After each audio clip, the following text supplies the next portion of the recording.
Assalamualaikum and good evening. This is Dr. Aida, and tonight we are going to have a look back at the salary problem, but we are going to convert this simple program into using methods. Now, what is a method? A method is a collection of statement. What is a statement? A statement is anything that ends with a terminator or this semicolon. Okay, so basically what I'm going to do, we have three parts in our program, which is the input, line 11 to 12, this is the input, this is the process, and this is the output. What we are going to do is actually to create three methods to represent each of the process. Okay, so let's start. I'm going to create the first method, which will take input from the user. So basically, if you notice here, we are going to the program is asking value from user, and it will store the value in the variable hours. Okay, so what will happen, we'll come back here. No, let me cut this first, and create another method. How does a method look like? A method should have a method header, public, static. Why is it static? Because in Java we have two types of methods. It's static or non-static methods. Non-static methods will be covered when we learn on the OO, object-oriented approach. Basically, static methods are those methods which can be executed only from the main class. That means if you have another class, you cannot access this method because it is static within this class salary. Okay, so I will have the keyword public is the modifier, static, and double because this method is supposed to return a value to the main method, and I'm going to go ahead to give it a name as input, and this method is not going to take any parameter argument because we are expecting we are not sending any values to the method. Okay, so I will paste the code that we have there from the main method.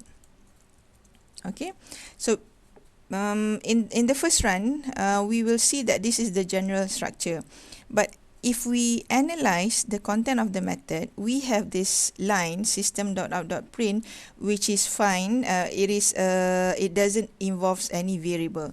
However, when we go to line 19, we have two variables not declared here, hours as well as input.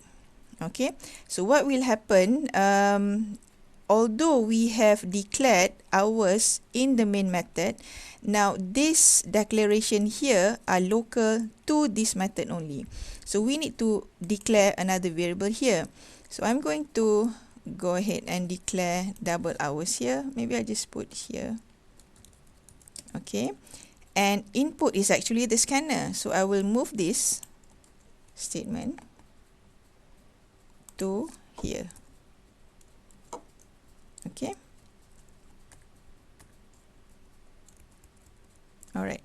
So because the purpose of this method is to take in value from user, and we are going to store the value in the variable hours, and then we need to return this value to the main method so that main method can continue with this process.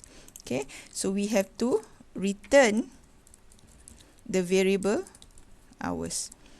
Now, if you see the return data type here, it is double because we have to follow. It really depends on the data type of variable that we are sending back. If hours is declared as integer here, then the return data type should be integer. Okay, now we already have this first part. The method basically is complete, but what is missing now is how do we invoke or how do we call the method input from the main method. Okay, because even though if we have hundreds of methods inside our class, but if we do not call from the main methods, they will become dormant and they will not be called at all. All right, so I will put here hours equals to the name of the method, and that's all. Okay, so what happened here, this variable hours is local to main method and this variable hours is local to this input method. So if I want to change to another variable, it should be fine. Okay, let's try save and compile. Okay, and let's run. Enter hours, I put in 100 and the output is still the same. Okay, so basically what I change is the place where I have the code in the main method, I replace it with the method calling. Okay, now let's go to the second method. The second method is the process salary equals to hours times rate. Now there are few things, basically the way we do it is the same. We cut this out. Okay, and we are going to make another method. Now let's try public static. This is salary. We are going to return as well, double. I call it process. Okay, and at this time we are going to take in input from the main method because the main method already have the variable hours. Now in order to calculate the salary, we need the value hours from the main method. So I will declare hours here, and again this variable hours is local to the method called process. So I'll just paste that.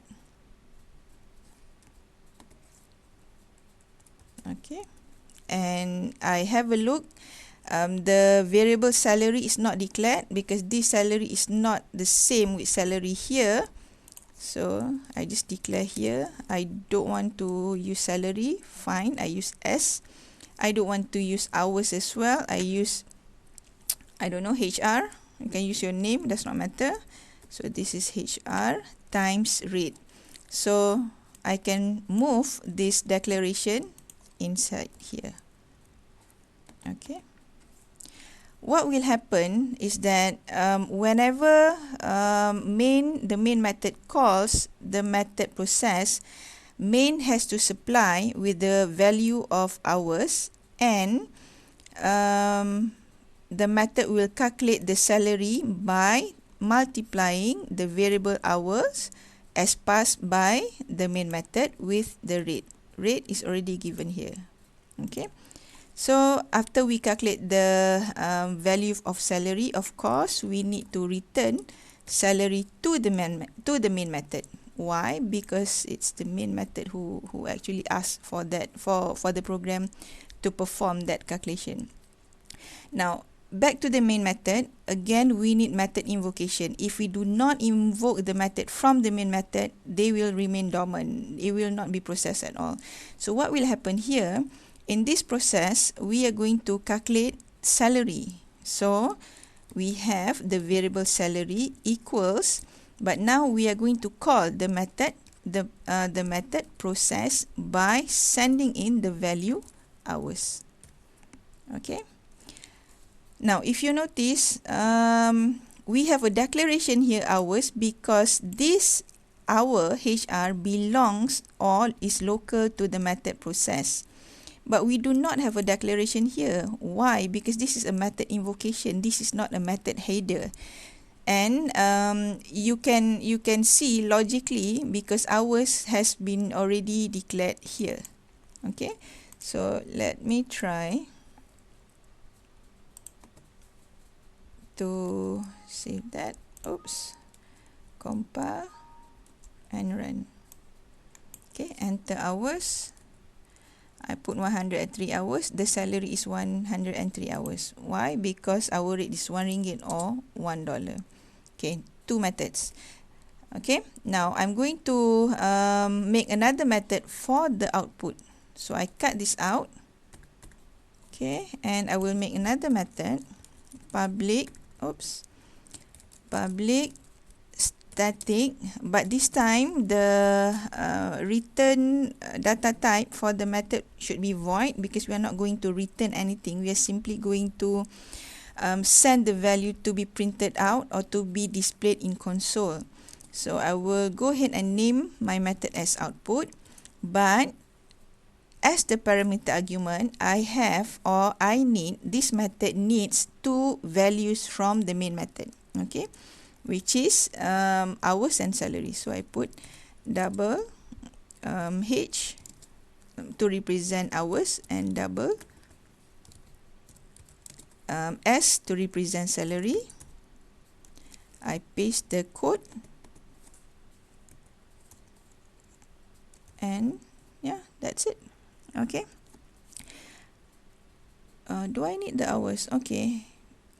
It really depends. If let's say we only want to display the salary, then I wouldn't need hours. But if let's say you are going to expand your output statement, for example, the salary for let's try this, for let's say 100 hours. Okay, we concatenate with another string. The salary for 100 hours is let me try that, salary. Okay, so the part for the coding for the method is already complete. We have to go back to the main method and do the method header. Do the method invocation. Again, method invocation, invoke means simply call the method, but this time we are not going to get anything from the method output, because we are simply, the main method simply call the method output to print out something. So we simply call output and we send in value hours and salary. Okay, now let's try that.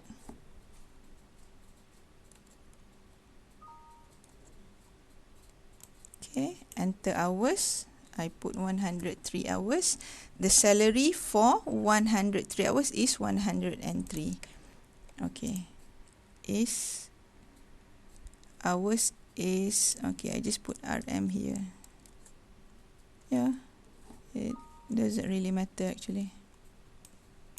102. Okay. Now, basically that's it. It's really easy. Methods is really easy. So if you see, overall, methods. Remember, methods. This we are dealing with static methods because these methods can only be accessed from the same class. We will go to non-static method when we use the object-oriented approach later. And we need method invocation, and if you see, there are 3 types of method invocation. So the first type here is we send nothing but we expect something in return. The second part here, we send something and we still expect something in return. And the third one is we send only. It is just a one-way method call. It's just like your mother calls you to get something for her. Okay, so if what else, other than that, you must really observe on the method, the data type, the return data type of the method. The return data type will depend on the variable that you are returning. If this is, if H is integer, then this should be integer. If we don't return anything, then we put void. If let's say by mistake we actually we mistakenly change the order to this salary and hours, okay, so the value for salary really will be going to hours, okay, and hours going to salary. We don't want that that kind of mistakes to happen. Okay, so basically that's it. It's very simple, and yeah, you can put it anywhere that you like. You can make it as the first method. The main method can be the last method. Even if you have 100 of methods in your class, it should not be any problem. And if you ask why bother, if you ask, let me just do that. Okay, but if you ask me why bother, because to use method, because at the beginning we have a very short program. Now, it is very good question, and the fact is that when we go out, we programmers usually don't do this simple salary problem, okay, with by calculating hours with a fixed rate of salary of whatever ringgit it is. Most probably you'll be working in a oil and gas company where you'll be dealing with thousands or hundreds of boilers, different temperatures, or you will be working with intelligent transportation system, so there'll be a lot of sensors, and you need to manage each traffic light, or each sensors has a lot of variables, and all this needs specific methods. Okay, so that's it for methods. All the best.